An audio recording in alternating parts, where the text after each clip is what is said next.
Hello. Um, what I'm trying to do today is to talk about consciousness, because it seems to me there is a huge misunderstanding about the nature of what a human being is. So to me, it's quite simple. Now that I've finally divulged, finally worked it out after about 60 years of wondering about it. And it's simple that we are both human and divine, except the divine piece is the dominant part of ourselves. And the human body is a temporary phenomena. The divine part of ourselves is something we relatively don't know much about, and yet we're using it all the time and not recognizing that we are doing it. And the human bit of ourselves, our mind and body, thinking, thoughts, emotions, etc., actions, doing, working, all that stuff, that we are thoroughly involved in and thoroughly aware of, and almost to the point where we don't recognize the divine part of ourselves, which is, you might think, pretty strange. And yeah, you might think there is no such thing as divinity, but I would like to point out that if you travel the world, you will find in every village, well, in most of the world, you will find in every village, every town, any village you'll find some form of worship, place of worship.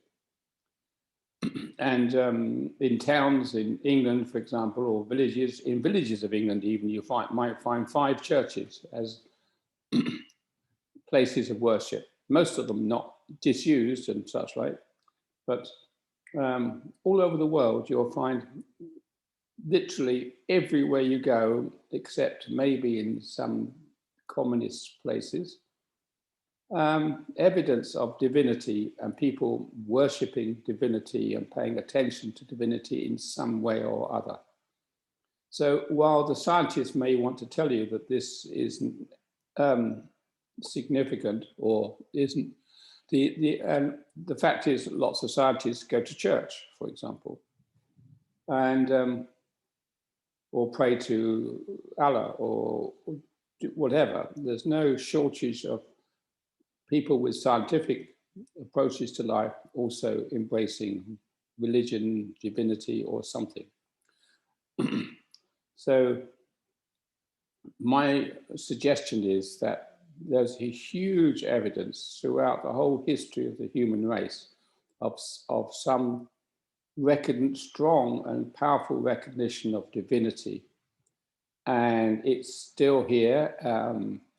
We might think that the churches and religious organizations have sort of confused it, muddled it, and become riddled in dogma, which might well be true. And it's very difficult to discern from religions often what is the core of their divinity and what's the core of their purpose, because they've sort of lost it. I think it's fairly well acknowledged now that while we have lots of different religions, there's only one God. I call that divinity, just for the sake of using a word that's not so loaded. God, it tends to be overloaded. And so my fundamental observation is that divinity is critical to our lives. And we work with it every moment of every day, pretty much, and we just don't recognize it. Whereas our human bit, we recognize it all the time, and that's what we do. We feed it, we exercise it, we think with it, we do all sorts of things.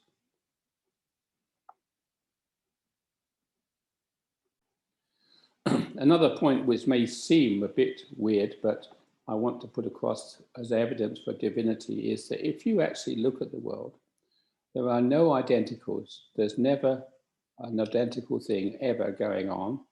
There's been never two identical twins or two identical anythings, two identical leaves on trees, stones on beaches, mechanical machined parts made with great precision. They're never identical. It's impossible to make anything that is identical. It's impossible. There's no evidence ever for any identical anything. Even if you try an experiment, you know, the air will have changed, the temperature will have changed, the gravity is changing all the time, very subtly, but actually changing. There are no fixed conditions, so you cannot set up any experiment or try to do anything identical. You can never repeat anything you've ever done exactly. And this isn't, you know, this is so taken for granted. You know, just imagine someone came to you, I've got an identical person. I found my identity person, and they're so obviously identical to me, it's beyond belief. You've never heard that. Twins are always different. And it's not a problem. Parents can identify them. Friends begin to separate them out, etc. Even identical twins are nothing like identical. And literally there are, even a mass-produced production line which produces, let's say, a Ford car or something, no car is identical. Every car is full of unique bits which are similar but not identical to the car before it and afterwards, with unique bits. So this may not appear to be more than curious, but actually there's a reason for this. And the reason for this is that this world is governed by a divine creative force which absorbs everything that happens. So once something has happened, it doesn't need a repeat. It's stored up the information of what happened in this moment. Everything that ever happened is stored in what we might call a, I don't know, amazing computer in the sky, so to speak. Where everything that ever happened, every moment since human race began and before that, etc., is stored up. So there's no need for repetition. And the divinity only is really interested in exploring life and exploring what can be done and what happens and such like. But it has no interest in repeating an experiment because it's got the answer. Doesn't matter how subtle or crude the answer is. So that to me is another evidence of divinity, that nothing repeats. There are no identicals. You can't find them anywhere on the planet.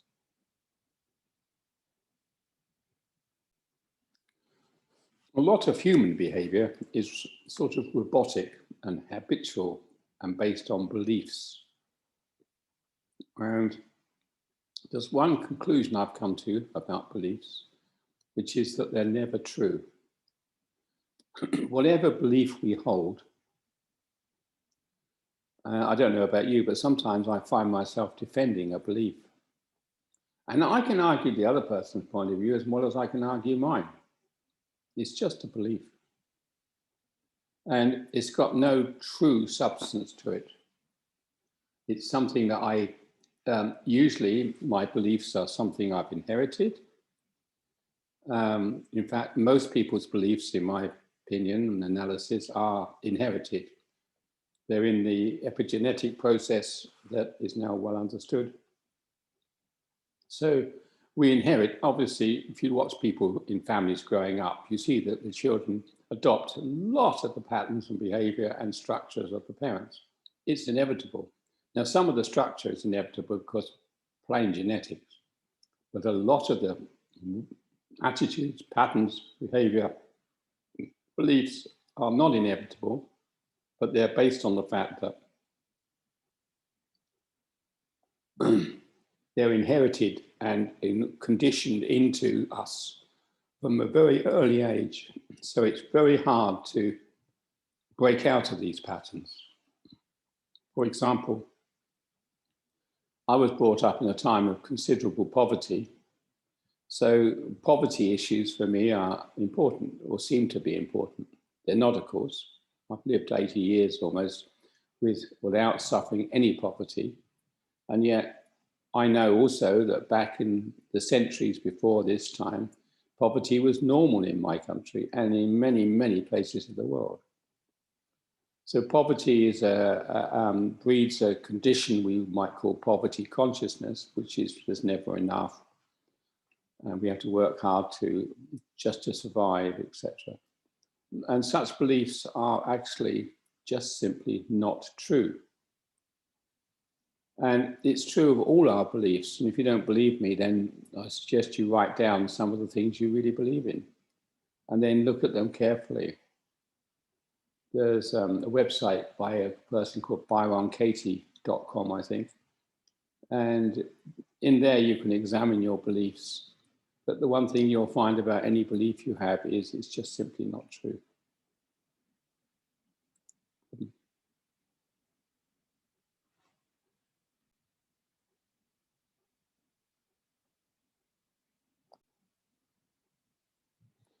We all know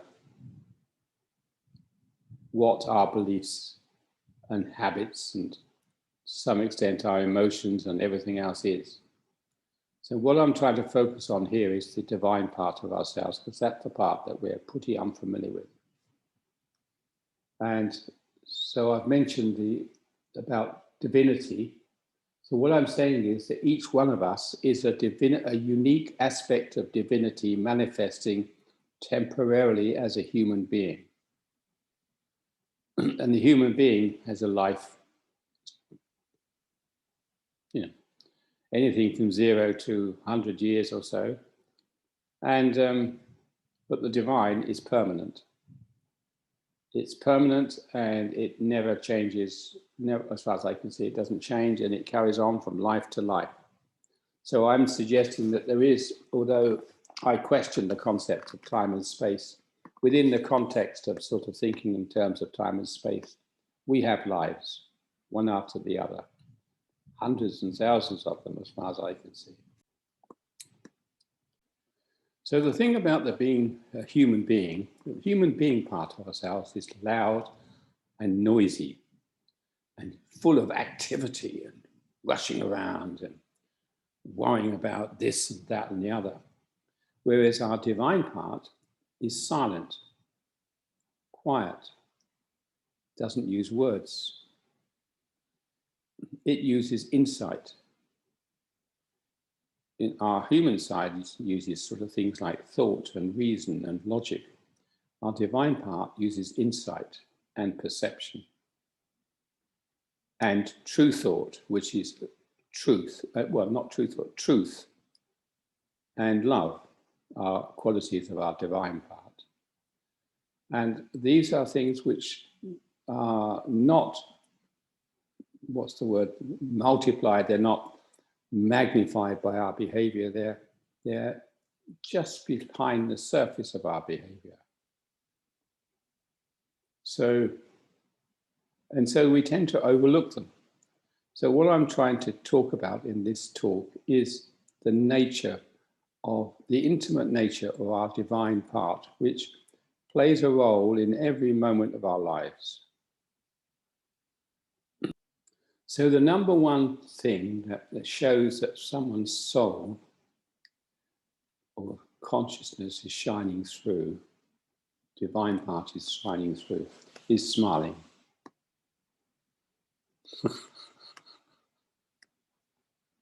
That was good. And smiling is something pretty much everybody does. And it's smiling too with the eyes. So smiling with whatever we can do with the mouth, we can pretty much do with the eyes and with the total facial expression. But smiling is the surest and most obvious sign that something is going on, that divinity is working. You see it a lot, say, at railway stations or airports. You're meeting a long lost relative and your friend, and you're delighted to see them, and smiles on both faces. And then gradually, as the seconds and minutes pass, you remember what this person's like. And you think, oh my God, something goes, and you start switching into your human form, and you remember all the difficulties you had with this person. And so it's sort of, the divine part often gets swamped out by the human part very quickly. So you have to learn to watch for your smiles. They're absolutely critical, or I would call it lighting up. Your being lights up. You radiate. You know, your eyes, your mouth, the whole being starts to radiate. But there's tiny bits of it happening pretty much all the time. You see it a lot when friends are chatting in the cafe. They're laughing and joking at each other. To some extent, they're exchanging consciousness. They're dancing consciousness together. It makes them feel good. So that's the number one thing to watch for. Now, there are other aspects to the language of consciousness. For example, people get all sorts. You see it on the game show, I don't know, Britain's Got Talent or America's Got Talent shows. You know, the judge will say, I've got goosebumps, or I've got goosebumps all over, or whatever. That's a sign of consciousness working through your body. And another one for me is, actually, I've forgotten.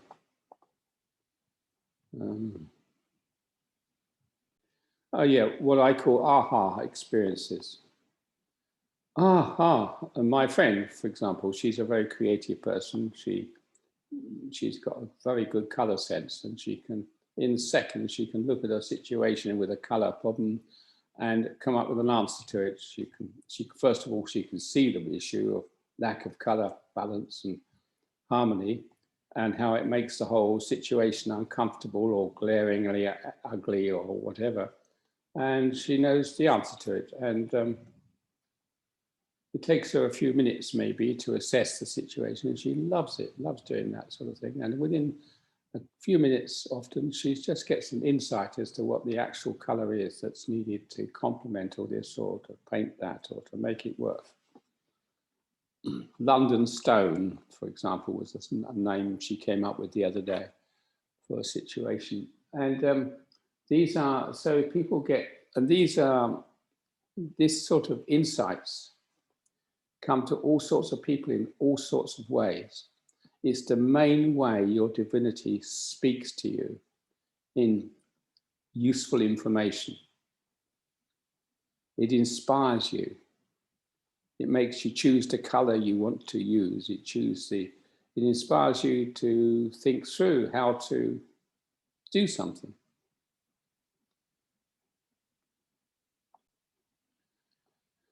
So what I'm starting to show you is that our divine part and our human part are very complementary, and both of them are happening at once. And it's very confusing not to know this. So we're brought up to really believe that we are only the human part, with a mind, a body, feeling, emotions, etc. And when it comes to feelings and emotions, I've realized that these two things are different. It's weird to have two words like feelings and emotions, which seem to be interchangeable, but actually feelings come from the divine part of ourselves, and emotions come from the human part of ourselves. Emotions are actually a negative response and are based on inherited beliefs and history from our growing up and family and whatever we've acquired. And they're essentially negative and painful and hard to deal with, whereas feelings are enlivening, they're kind, they're uplifting, they're passionate, they're And emotions, and so feelings are very different form of communication. They come from the divine, and emotions come from the body, the human body. It's really handy to know that, because then you can quickly, you know, we have lots of human thoughts with, you know, like I've mentioned before, survival instincts or jealousy or whatever, you know, thoughts. But it's very hard sometimes to see the thoughts, but it's much easier to see the emotions. The emotions and feelings, they're very clear.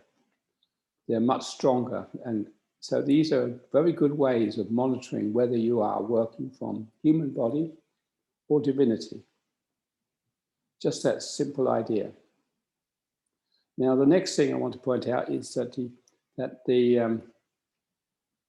can't be human and divine at the same time. It's like two sides of the same coin.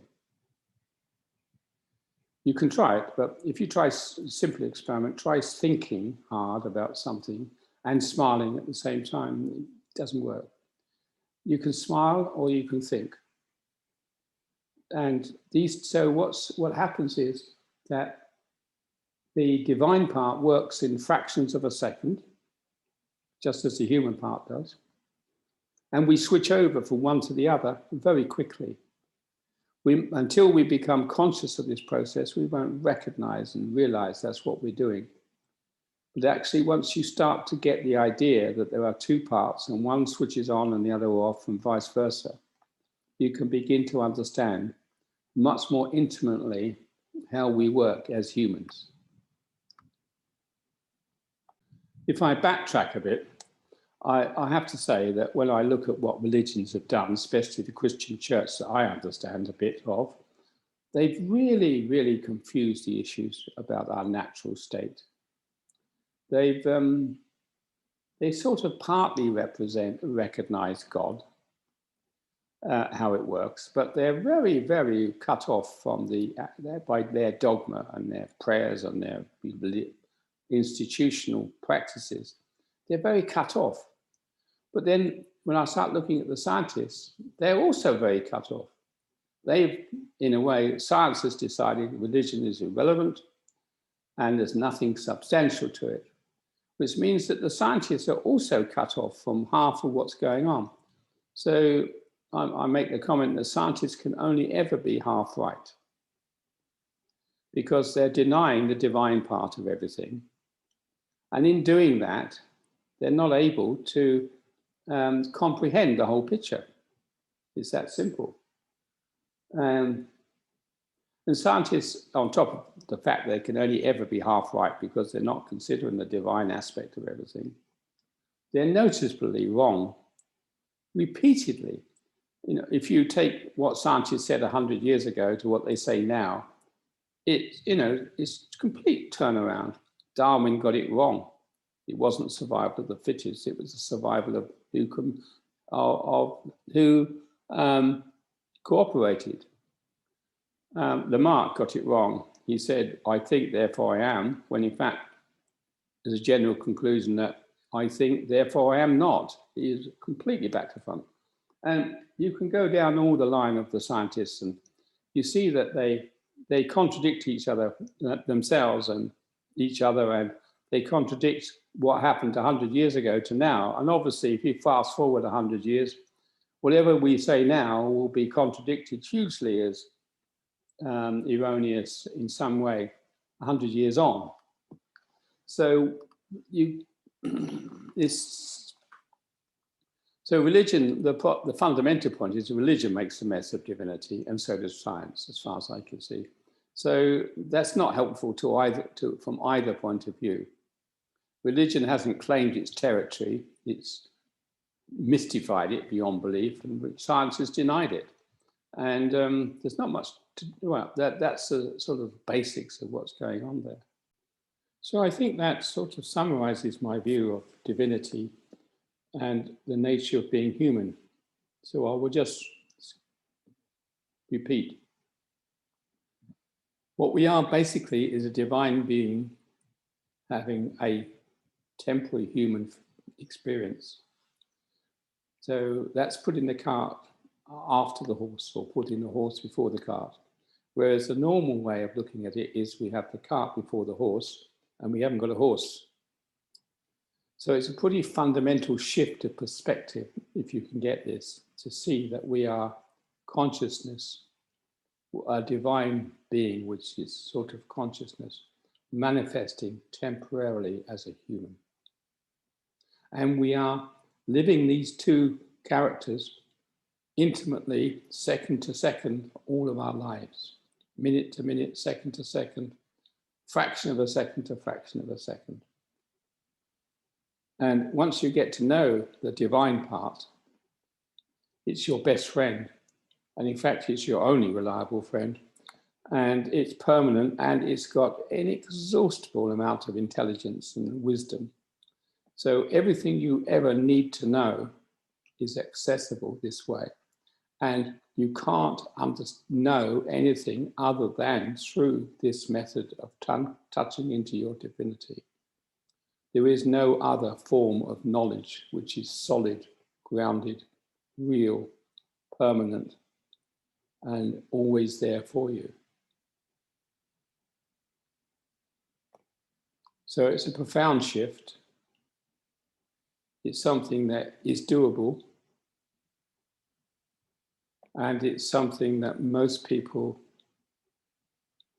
at the moment, as far as I can see, don't do. So, yeah. That's all I have to say about it. And thank you for listening.